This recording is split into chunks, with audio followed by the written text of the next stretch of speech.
Sampai diceritakan kisah nyata belum lama.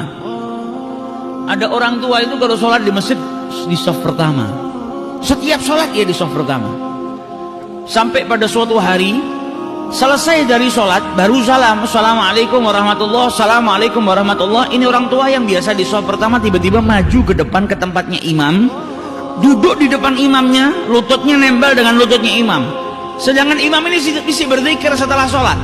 Belum selesai, ini orang tua tanya kayak orang gesusu, jadi tergesa-gesa. Ini orang tanya, ya imam, wahai imam, ajarkan aku sesuatu yang bermanfaat yang bisa nanti masukkan aku ke dalam surganya Allah Subhanahu wa ta'ala. Ajarkan aku apapun itu, sesuatu yang bermanfaat. Maka sang imam bingung, dia masih belum selesai berzikir kepada Allah. Ini orang tua ini tanya terus, ajarkan aku sesuatu. Maka sama imamnya dijawab, qala Nabi sallallahu alaihi wasallam. Nabi sallallahu alaihi wasallam bersabda, kalimatan, ada dua kalimat, habibatan ilar rahman, sangat dicintai oleh yang maha pengasih lagi maha penyayang. Khafifatan ala lisan, ringan diucapkan di lisan itu. Thaqilatani fil mizan, akan tetapi kedua kalimat ini sangat berat di timbangannya Allah Subhanahu wa ta'ala. Subhanallah wa bihamdihi subhanallahil azim. Kata orang tua tadi, ulang lagi, saya belum hafal. Diulang sama imam. Qala Nabi sallallahu alaihi wasallam, kalimatan habibatan ilar rahman, khafifatan 'alal lisan, thaqilatan fil mizan, subhanallah wa bihamdihi subhanallahil azim. Ulang lagi, saya belum hafal. Diulang sama imamnya beberapa kali sampai akhirnya sudah, saya sudah hafal. Mulai detik itu ucapannya Nabi Muhammad dibawa sama dia kemanapun, dimanapun dia berada, berjumpa dengan siapapun. Ada pernikahan dia ketemu orang, qala Nabi sallallahu alaihi wasallam, ingatkan orang, ada dua kalimat dicintai sama Allah, ringan di lisan tapi berat di timbangan. Subhanallah wa bihamdi subhanallahil azim.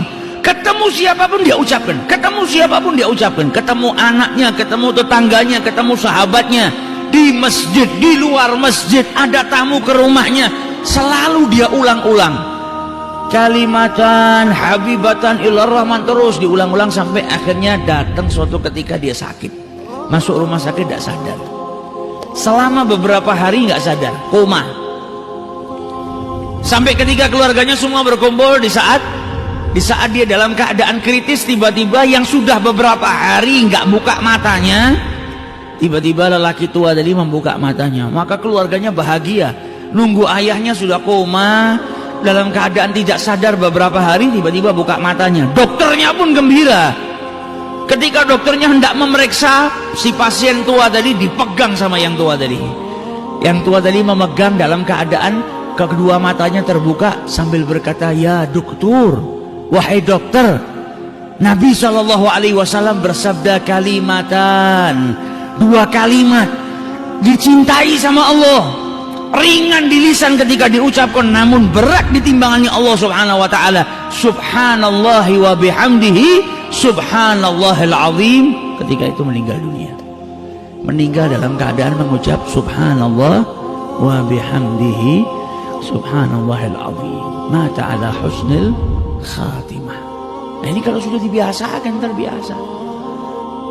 Kalau kita di setiap waktu senggang istighfar, waktu senggang sholawat, ya apa yang kita biasakan itu, insya Allah kita wafat dalam keadaan mengucap itu. Kalau terbiasanya malah ngomong kotor, ya akhirnya kita wafat juga dalam keadaan berbicara kotor. Wa'iyadzubillah. Sukanya ngerasanin orang, akhirnya matinya dalam keadaan ngerasanin orang. Sukanya ngadu domba, matinya dalam keadaan ngadu domba. Wa'iyadzubillah. Namun kalau orang saling berzikir, maka kebiasaannya berzikir itu insya Allah akan menjadikan dirinya wafat dalam keadaan berzikir mengingat Allah Subhanahu wa ta'ala.